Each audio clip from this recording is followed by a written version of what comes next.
So I have this perspective that Biden has been a very historically dynamic president, like effective from a certain perspective, right? So his ability to pass the infrastructure bill, the CHIPS Act, and the Inflation Recovery Act within a historically divided Senate with a just one tiebreaker majority. I think that was pretty incredible, actually, from just a pure legislative perspective. Now, I know that plenty of people might not attribute that specifically to Biden, given the fact that there's a widespread perspective on his senility and stuff like that. And I'm willing to concede that. I don't think he's necessarily in the best mental condition, but his administration, right, I think has been historically impactful from the perspective of Okay, so the Inflation Reduction Act. Has it worked? So yeah, I think Inflation is worse than it's ever been. It's a little bit of a misnomer, but inflation is not worse than it's ever Well, been. the Fed has said, literally, the Dallas Fed came out and said the reason inflation is going up is because of the Inflation Reduction Act. Yeah, but we got up to 9% during the middle of the pandemic for the inflation rate, right? But currently, right now, we're not at 9% inflation. Yeah, rate. but it's going up. They're not cutting rates. Sure, but our prices, right? We'd never really are expect, outpacing inflation. Our wage growth is not correlating with inflation. Oh no, yeah, that's true. At this point, it's not correlating with inflation, but given the point that we are at the pandemic right now, right? The current wage, right, has still surged, and we would expect, right, during a period in which we're just recovering from a recession, that we wouldn't have quite caught up yet, right?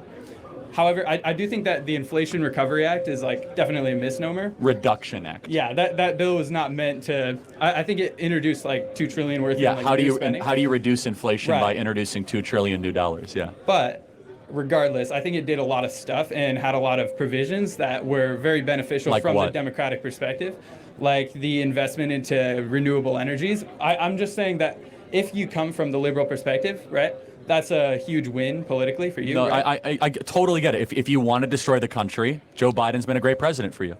Okay, yeah. So you think he's been a very dynamic president? Well, I think he's been unbelievably effective at accelerating America's demise. And you're saying that the people who are accelerating America's demise are the Democrats. Of so course. it's been a big win for the Democratic I mean, yeah, Party, for example, right? how many people are coming across the border every day? I think it's around 3,000? 10,000 a day. 10,000. So it's triple what you thought. Yeah. Joe Biden is overseeing the largest invasion in American history, and you're cool with that. So, no. I'm not cool with the border crisis, but I do think that the problem. But he's doing nothing about it because he wants it. One of the major issues with the border crisis, right, was the fact that the Republicans, in order to forestall Ukrainian funding, wouldn't pass the bill that has nothing to do with bills. It's all executive authority. Joe Biden did 55 things that he reversed from Trump. Remain in Mexico, reversing the asylum policy, no more deportations, no more background testing, no more DNA testing. It's nothing to do with legislation. It's just Joe Biden, Alejandro Mayorkas saying, come on into the country.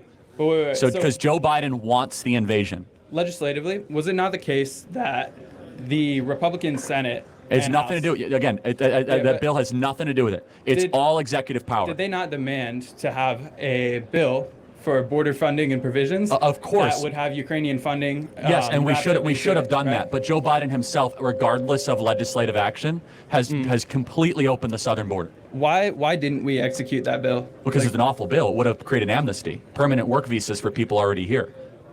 I was under the impression that Mike Johnson and the rest of the Republicans were willing to pass it up until the point that Trump called it off. No? That's right. That's not right. No. All right. No. Cool. Thank you so much, Charlie. All right. Thanks.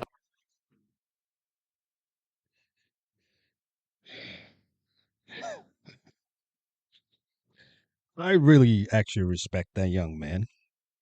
I respect Charlie Kirk as well. Very cordial debate. They had their differences, but they were still able to listen to each other and have a decent conversation. No one was yelling. That's how it should be.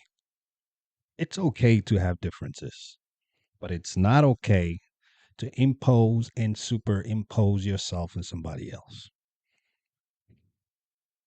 Nice debate.